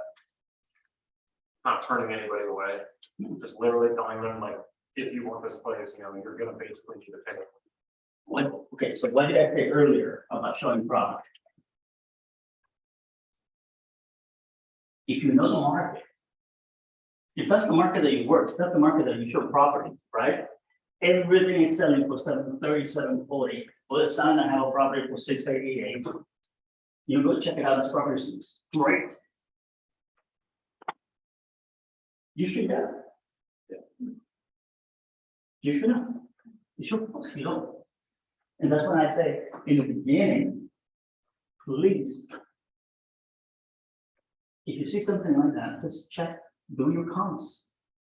If you're showing in the same area. You don't even have to be specific. Just do a circle. And just look at what property they're selling for, and then you see that one. Oops. This lady is crazy. Look at the smart as that. Right? So. But that should tell you, remember when I say, if your buyer said, oh, they sort of the buyer of 688 property and say, oh, I'm gonna make an offer on this. Well, then you go to the comps. Yeah, you have to do your homework. Right, so, and that's when you average the situation. But here, I'm taking care of it for you. I'm actually telling your buyer, because I make sure that if the buyer is not with the agent, I'm not talking to the agent. I'm actually talking to the agent, but literally talking to the buyer. Or where they come in. It's just a strategy, it's a marketing strategy. And when I take all these things, I change the price, and it says, for marketing purposes only. That's what I put in. Just what you've done on the price. Not 7 years, I have not had one issue. And I had probably one expired, that was the one person that didn't see me. Anyway. And just you know, it's nice, because at least you have options. You don't have to be coming in. It's so funny. I mean, that makes me happy, but I told her, I can usually call it. I can tell the seller. Because I already take the listing agreement, it's already filled out when I get there. If I haven't seen the property, then I leave the amount of the listing open. And then I take 1 or 2 forms with 2 different amounts of for the seller to choose the one within the market. And they're still making the decisions. I'm just telling them that I can get them completely different results. And everybody ends up nice and surprised, because it usually ends up selling for more than they expected, more than the neighbors sold for. And especially if it's in the same building, which makes it even more obvious that they got more. So anyway, that's that is huge, and it's really really important. Okay, so let's oops. Oh, that's the thing. Look, I actually did it timely. It's over the Oh, this is what we've been talking about.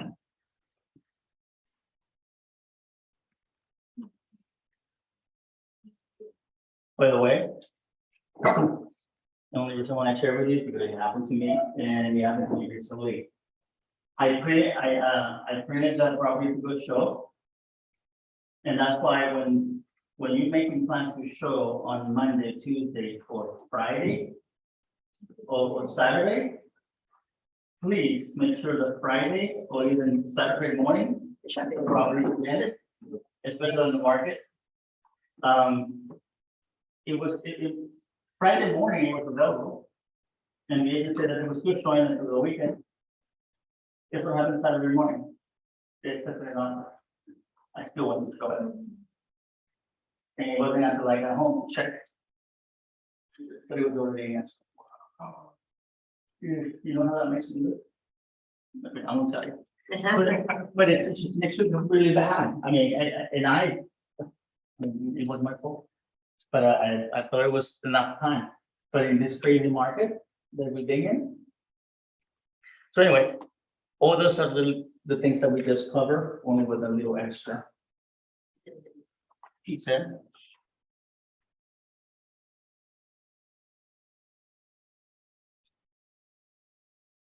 Review the contract.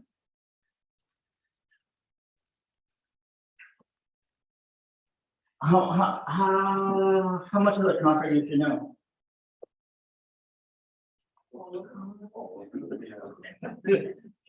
Yes, okay. Great answer. Yeah, all of it. We need to know all of it because you never know. And you can sometimes actually tell. Have you all of you guys familiar with this? This profile? Yeah. Who hasn't done this profile? Raise your hand if you have not. I'm not sure what that is. Yeah. Okay. You look confused. You have that done? Is the one that tells you if you are an A, B, or A, B, C, D, the personality type? Some teacher mentioned it in one of the Ignite, but I actually never take it. Okay. It's a test you have to take, right? Go to TonyRobbins.com/this.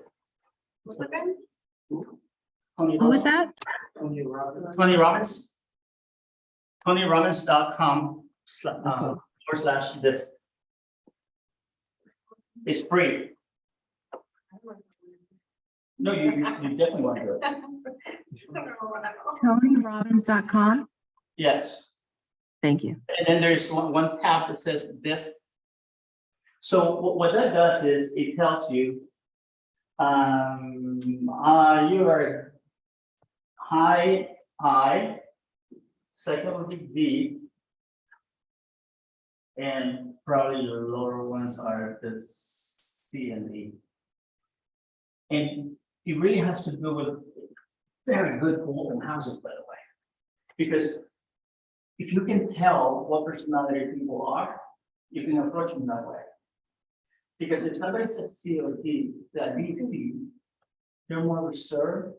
They're the ones that like to be in the dark room crunching numbers. But if you're an I, you're an artist or singer or something like somebody that just loves to show, just like to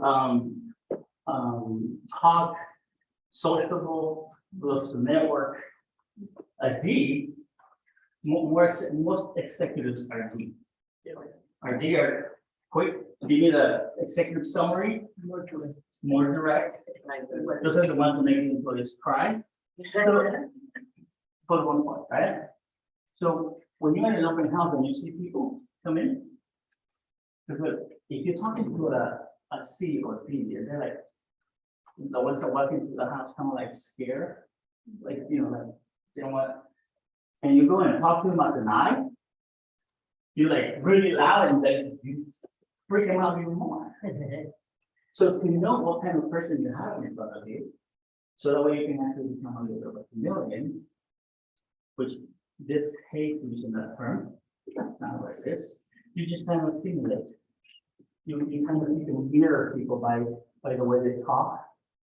Because, by the way, if somebody's at the open house and they're like kind of talking, asking questions like this, and all of a sudden, nobody gets too obvious, but all of a sudden you're like close to them and you're talking the same way to them. Oh my God, instant report. They love you. Why?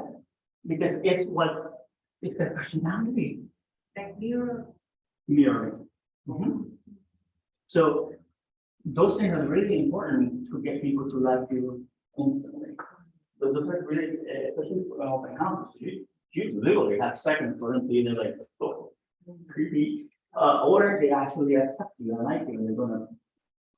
And I'm a very high D.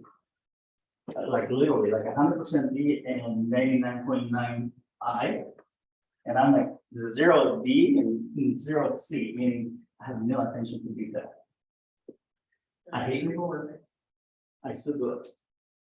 But put me in front of people, or put me to talk to people, or tell me there's a party. That's what I'm on. So it's just different, you know, we all are different, and we all have a little bit of this, a little bit of that. But it's very common to have DIs. And you cannot have you can have a D, C, but you will never have like an I, C, that's completely else. Those are things that are really important. So first you need to know who the heck you are, right? To be able to understand and to be able to, you know, and then, but that's what kind of fun. You start like, you know, walking into rooms and be able to like, nothing. And just based on what they do, how they behave. The people that like to sit in the back. Oh, those are the people that like to hide. Well, look at her, she likes to sit right in front of me.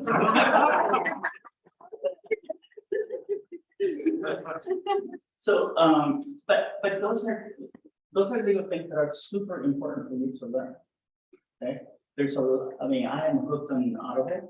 I do about two to three books a month. So I don't matter, it goes on when I get in the car.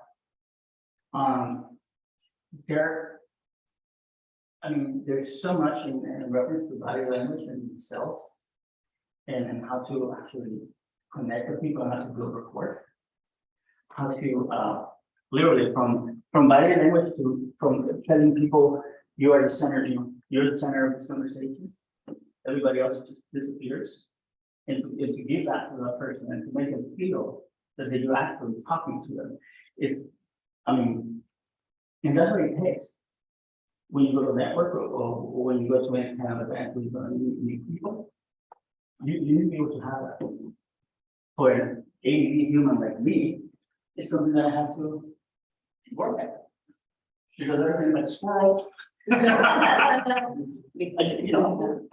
get distracted. And that's when I'm like focused on doing something, I get distracted on it.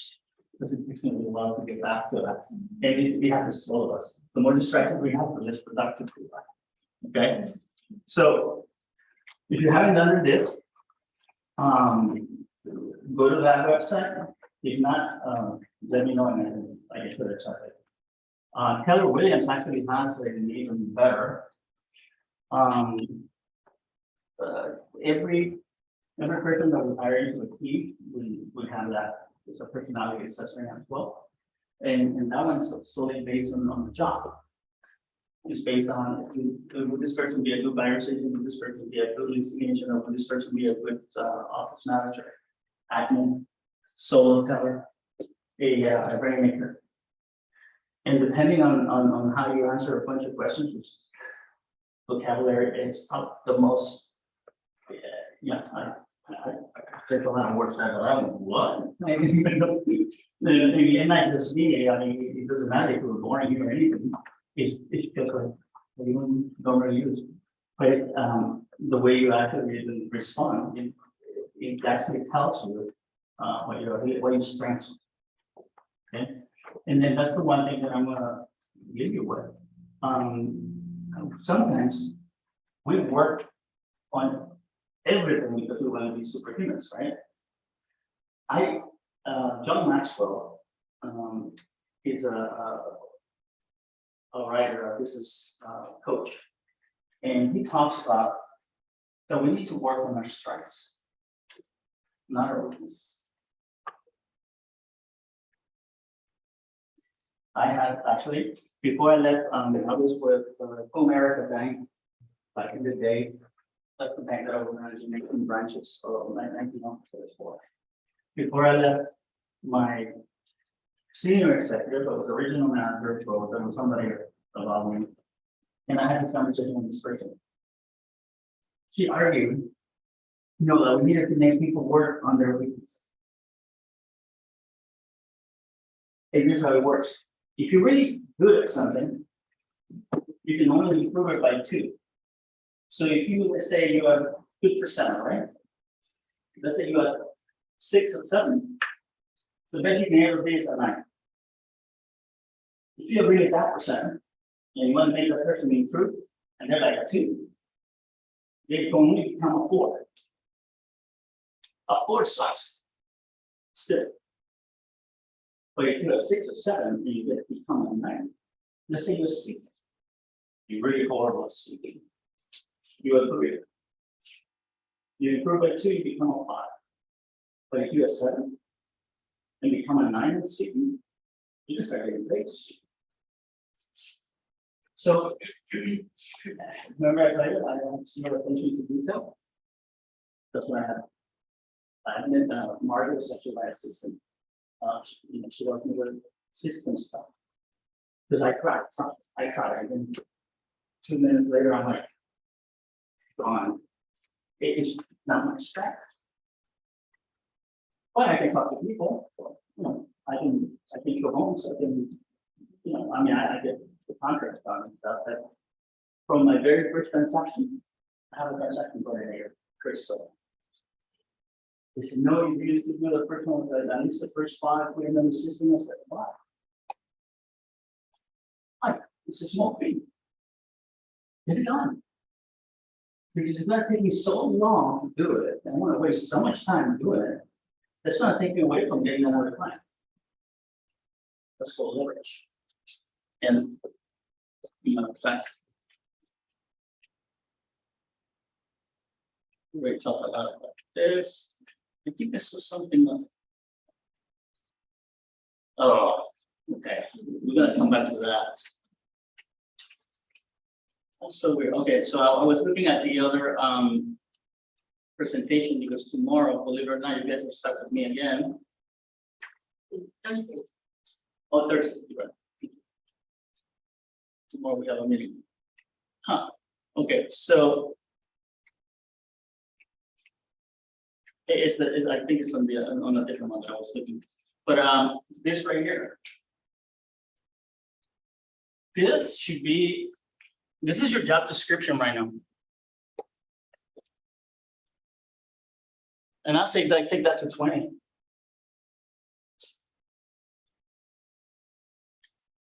Remember? We're talking about 20 contacts. When you're doing bold, how many of you have done bold? How many of you guys did the contacts? Really did the contacts? Like totally did the contacts? 100% did the contacts. They're not the regular, the bold one, No, the bold, yeah. I think we guys haven't done the board yet since we were in the last few. Yeah, no, it happened about 2 months ago or so. What I'm saying is, Bowl asks for 20 contacts a day. A Bowl 100 is 100 contacts in one day. That's like 100 conversations. full conversation. When it comes to time, you regularly. Real estate. Well, you only do it one time. It's called a Bowl 100. When you're doing Bowl, it's a challenge. That you're gonna have 100 conversations in one day. I talk too much, but then went on. But normal is 20 contacts a day. Okay, Have to be reformed. it can be in person, it can be by text if they respond. It can be so preferably conversations. But in bold, it's limited for texting. It was like half. Correct. Yeah. Correct. Yeah. So what I'm saying is. I think we will see a lot more results before 6 weeks. People were doing their calls and doing the 20 actual contacts or true contacts. If you implement this in your business, which right now there's nothing else you should be doing than that. That should be fine. Okay. Later on, you get distractions, especially if you have 2, 3, 4, 5 hours going on at the same time. And, you can be excused with a little distraction. But this right now, when there's nothing else going on. Big part of this program used to be almost full days. like one section like this, used to be like over $5. Then they reduced it to like an hour last time, and this time they actually turn it back to $2. To go into detail in the detail that this requires, it's hard. But I can tell you that you don't learn as much as you learn from actual experience. Okay? What I share with you is what I go through and what I do. I don't do too bad. I mean, I close a few transactions a year, and it's enough. But when you first getting started, you need to be, especially if you just got started, you got your license 2 weeks ago. 2 days in the company. Great choice. What I'm saying is, everybody should know by now where you are and what you're doing. And like I said yesterday, when you're in the market, if you have somebody in front of you, you should be giving them their card. If there's somebody behind you, give them the card. And if somebody very promising in the back, let that person go by. You want Compass? You go to the cleaners? I told you, my cleaners, they have my business cards there. I'm giving the business. Hey, I never got anything from them, but my project. What I'm saying is that you have to tell everybody. When you go to, when you go to parties, we're not stay away from it, no, just have fun, but please go with. No, don't become annoying, because the next thing you know, you're gonna walk into the party, everybody's gonna go, oh, no, it's almost like people multi-level marketing. Oh my God, I run from those, but you have to just, be proper, but you have to keep telling. And the reason why I tell you this is because a couple years after I started this business, I partnered up with somebody. I partnered up with this other agent. Why? Because I wanted to pay for it. So it's really the really dealing in 2005. The funny part is that when I started going to all the events of the chamber, the events here and there, and I would go in and I say, oh, by the way, this is my business partner. They would go, you mean real estate? I thought they were. Why? Because I would put it on Facebook, I had joined the chamber with my business name, I've done this and that. And 3 years later, somebody says to me, how you banking? So that means I wasn't good now. Right? As well as I thought people knew me in town, I wasn't doing enough. So we have to be on all the time. In a nice, scare yourself. No, don't be comfortable like, oh, but I don't want to check, but I want to say it again.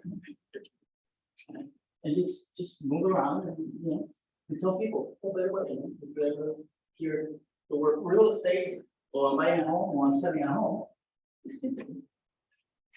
And if you're new, it's like, yeah. I'm actually ordering some merch. We were talking about that. Yes. I'm ordering some merch. Let's see. It's a conversation starter. A hat, you put it in a hat. Where I am have a name tag in the word, like, when I go to my kids, That's good. The name tag? We don't have them. I never see anybody using it. I actually have mine.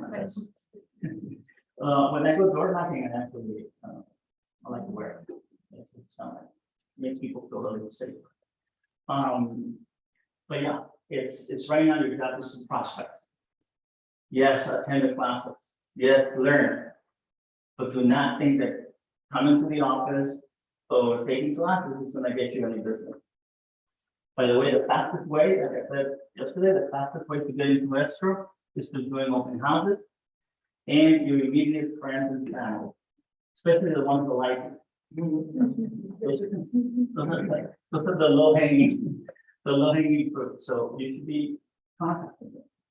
And just like I said, in social media, in everything, just carry yourself in a manner that they will be like, I'm too busy for that.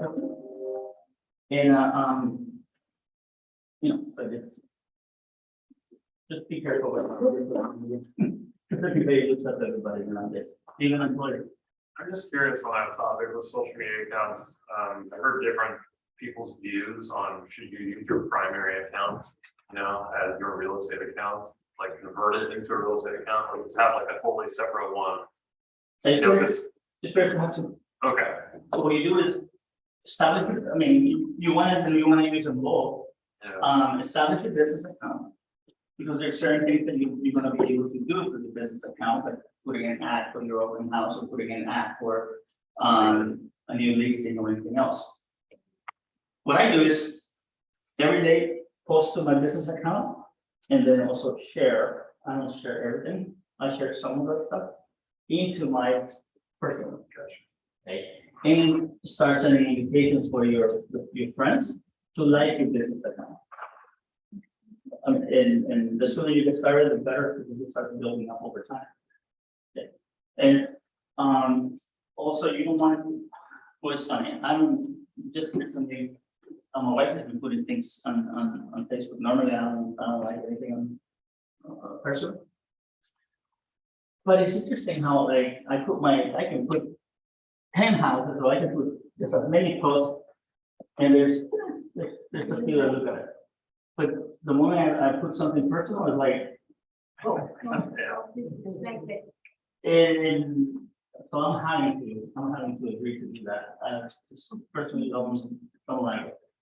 I had, I was at a party and, by surprise, somebody had taken a picture of me drinking a beer. I said, take that down. I did. I don't like publicly showing that image. Because especially because I work with a lot of higher clients and sometimes, they trust me, they check it. They check it, so just feel a little bit about that. Any questions? Doesn't have to be related to offers. Tomorrow, we're gonna be Thursday, we're gonna be talking about the negotiation part and how to go about it back and forth. That's the part that I really like that. Yeah, I like the negotiation part and making sure that I always tell, if you don't ask, you never get anything. So it was a matter of just, and from the very beginning, I always say everything is negotiable. I tell the story about the dog. Right? Not a lot of people can say they sold the house with the dog. And I had, what else? Crazy stuff. But I sold houses for. But you'll have your own experiences to share one day from here. We do this just to give back. I'm part of the leadership council here, which is kind of like a board of directors for the office. And part of that is required us to give back. And make sure you guys are aligned with a good mentor. Make sure that the people that you align with is a good producing, great negotiator, agent that you can learn about that. It's just crucial for the business. Don't let too much time go by. Don't think just because you hear the stories about taking 6 months, a year for people to get into business, it can happen next week. It's just a matter of how much you seek it. Don't get hung up on, oh my God, I don't know enough. I don't know the contracts. I can guarantee you, you bring me a soul that's gonna buy or sell at home, you'll get help.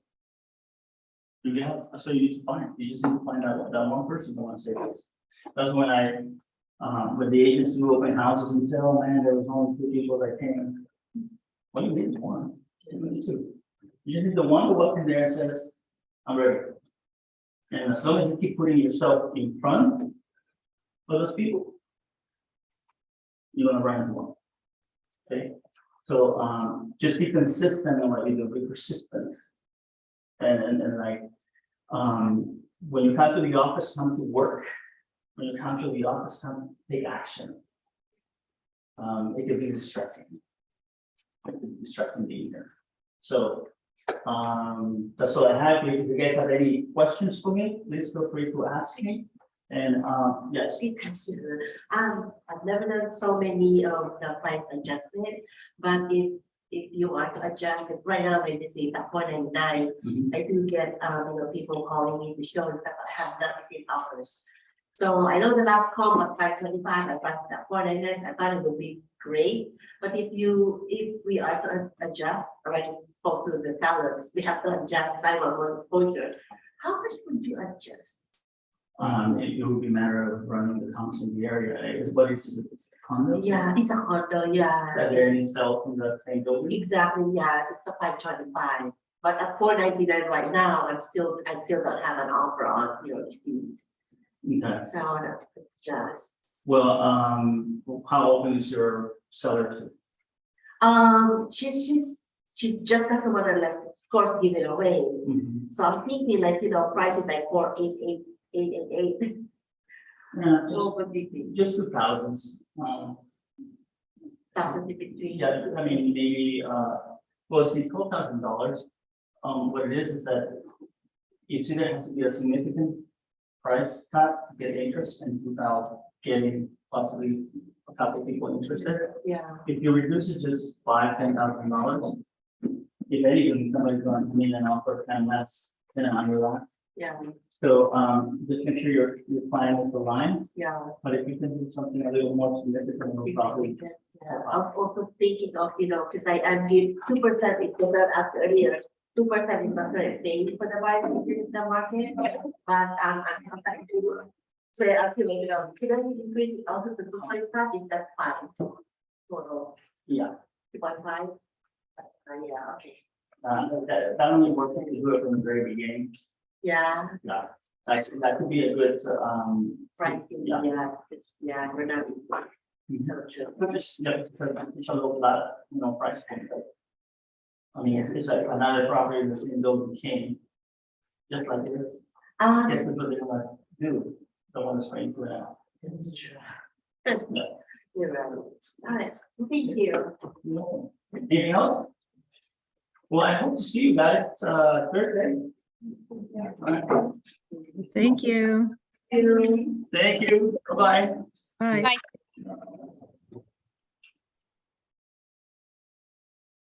Bye.